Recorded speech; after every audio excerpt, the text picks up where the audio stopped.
Why the year 536 was the worst year to be alive. A forgotten catastrophe that turned daylight into endless night. In the year 536, the world dimmed, the sun vanished, crops withered, and despair spread like wildfire. Historians call it the worst year to be alive. But this wasn't just a single tragedy. It was the beginning of a global nightmare that reshaped human history. Our story begins in early 536 AD, when chroniclers across Europe and Asia began recording a chilling phenomenon. The sun gave no light. At midday, instead of blazing overhead, it shone like a pale, weak moon.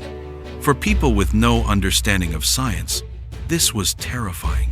Days bled into each other under a strange twilight, where shadows stretched unnaturally, and nights seemed endless.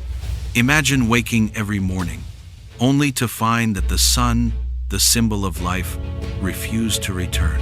To the people of 536, it must have felt as if the heavens themselves were collapsing. This wasn't a local event. The Byzantine historian Procopius wrote, "During this year a most dreadful portent took place, for the sun gave forth its light without brightness." In China, records describe yellow dust falling from the sky, and in Ireland, monks noted years without bread. Across the globe, the same eerie story was told. For the first time in recorded history, entire civilizations shared a common terror, the sense that the world itself was ending. And unlike wars or plagues, this was inescapable. Every sunrise, or what passed for one, was a reminder that something vast and unstoppable had gone wrong. What caused such a global catastrophe? Modern scientists believe the culprit was a volcanic eruption so powerful it blanketed the atmosphere with ash and sulfur. The veil of particles reflected sunlight away, plunging Earth into a kind of volcanic winter. Clues come from ice cores in Greenland and Antarctica, which preserve microscopic shards of volcanic glass from that exact period. Some researchers suggest the eruption may have been in Iceland. Others point to Central America or even Indonesia. What's certain is that the blast was colossal, enough to dim the skies of two continents at once. The results were immediate and brutal. In China, snow fell in summer, devastating crops. In Ireland, famine stretched on for years, recorded as failure of bread. Procopius's account in Byzantium described a sun like the moon. These weren't poetic exaggerations, they were desperate attempts to describe an unrecognizable world. Crops withered, livestock starved, and the balance of life itself broke. Imagine planting fields in spring, only to watch them freeze in June. For people living at the edge of survival, this wasn't just unusual weather, it was a death sentence. The climate shift plunged temperatures across the northern hemisphere by as much as 2.5 degrees Celsius. Today, that number sounds small, but in an agricultural world, it was catastrophic. Grains failed in Europe, rice withered in Asia, and drought struck the Middle East. Famine swept entire populations. Skeletons from the period show signs of malnutrition, especially in children. Communities buried loved ones in mass graves. Trade networks faltered, as starving regions had nothing to exchange. This wasn't just a natural disaster, it was the unraveling of societies dependent on fragile harvest cycles. The darkness wasn't only physical, it was psychological. To ordinary people, the sun appeared to be dying. For societies steeped in religion, this felt like divine punishment. Some prayed fervently, others turned to superstition. Rumors of omens spread, fiery dragons in the sky, demons devouring the sun, signs of an approaching apocalypse. Fear spread faster than famine. Priests preached repentance, urging communities to turn to God for mercy. For the medieval mind, the cosmos was moral. If the sun had vanished, surely humanity had sinned. This mix of desperation and faith made the crisis feel like the true end of days. By 537, the nightmare deepened. In the Middle East, sources describe a plague of locusts devouring surviving crops. Droughts followed, leaving fields barren. For emperors and kings, there was little to be done. Armies couldn't fight hunger. Gold couldn't buy bread that didn't exist. The Byzantine Empire, the world's superpower at the time, found itself as helpless as peasant villages. Nature had brought even mighty empires to their knees. The great paradox of 536 was that the more powerful your realm, the greater the shock when it could not save its people. Then came the second blow, plague. In 541, just a few years after the dimming skies, the plague of Justinian erupted in Constantinople. Carried by fleas on rats, it spread rapidly across trade routes, weakened by famine. Within years, it killed an estimated 25 to 50 million people, nearly half of Europe's population. For many historians, the volcanic winters of 536 set the stage for this pandemic, weakening immune systems and destabilizing societies. In a world already broken by hunger, the plague finished what famine had begun. It wasn't just a disease outbreak, it was the collapse of entire civilizations. The combined disasters, famine, disease, and climate collapse reshaped human history. Kingdoms fell as leaders failed to protect their people. Populations declined dramatically. Some regions took centuries to recover. Many historians argue this moment helped mark the transition into the Dark Ages, where learning, trade, and cultural development slowed. In a way, 536 wasn't just a bad year, it was a turning point. Civilization itself had been shaken, and for generations, people would live in the shadow of this mysterious catastrophe. But where exactly did this disaster begin? The true source of the eruption remains debated. Some scientists argue it came from Iceland, which would explain the Northern Hemisphere's dramatic cooling. Others point toward massive eruptions in Central America or Indonesia, capable of spreading ash globally. Ice core records suggest there wasn't just one eruption, there may have been two, in 536 and 540, doubling the devastation. Imagine a world just beginning to recover, only to be plunged back into darkness 4 years later. For people then, it must have felt endless, as though daylight itself had been stolen forever.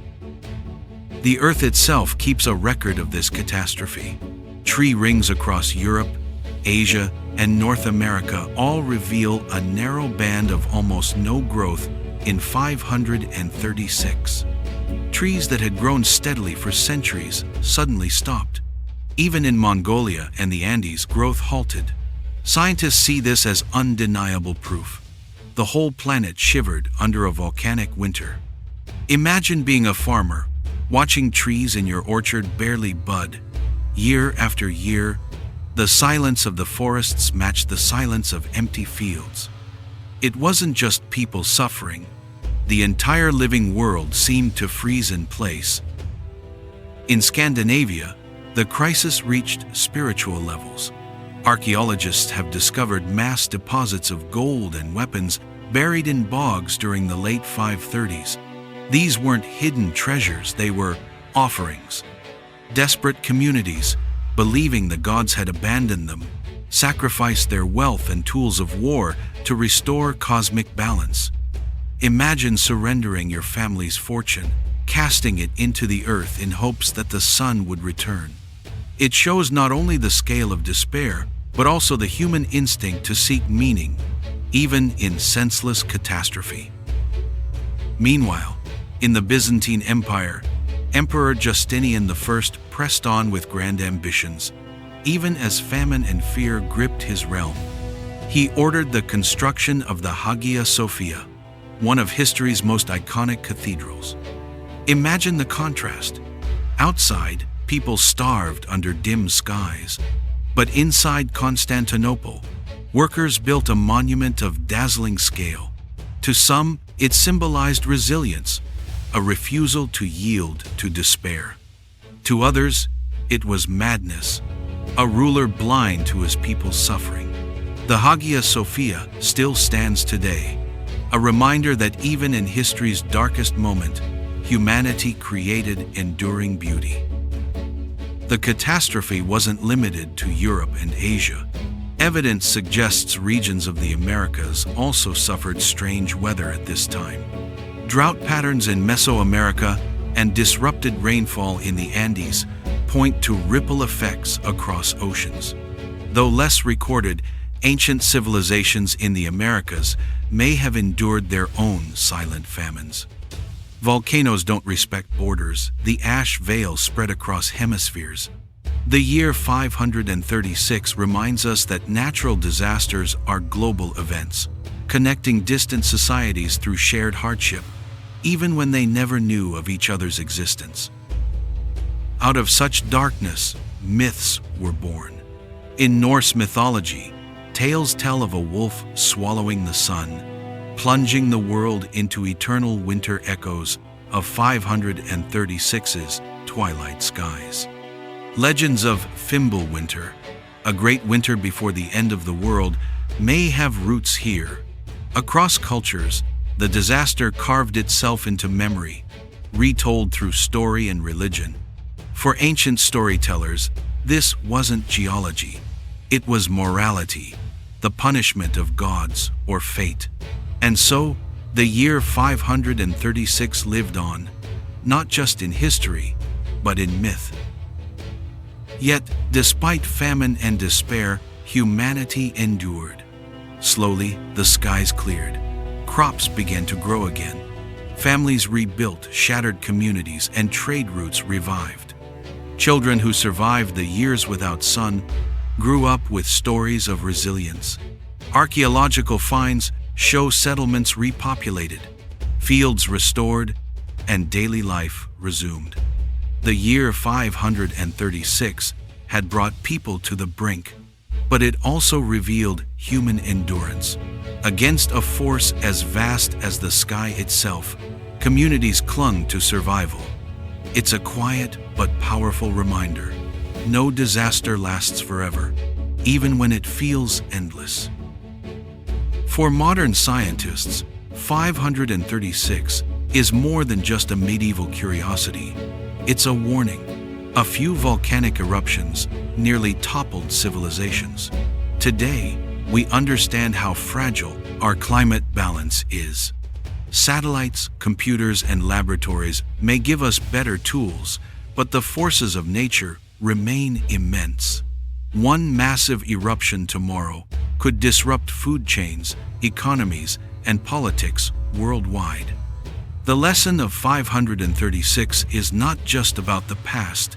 It's a mirror reflecting humanity's vulnerability in the present.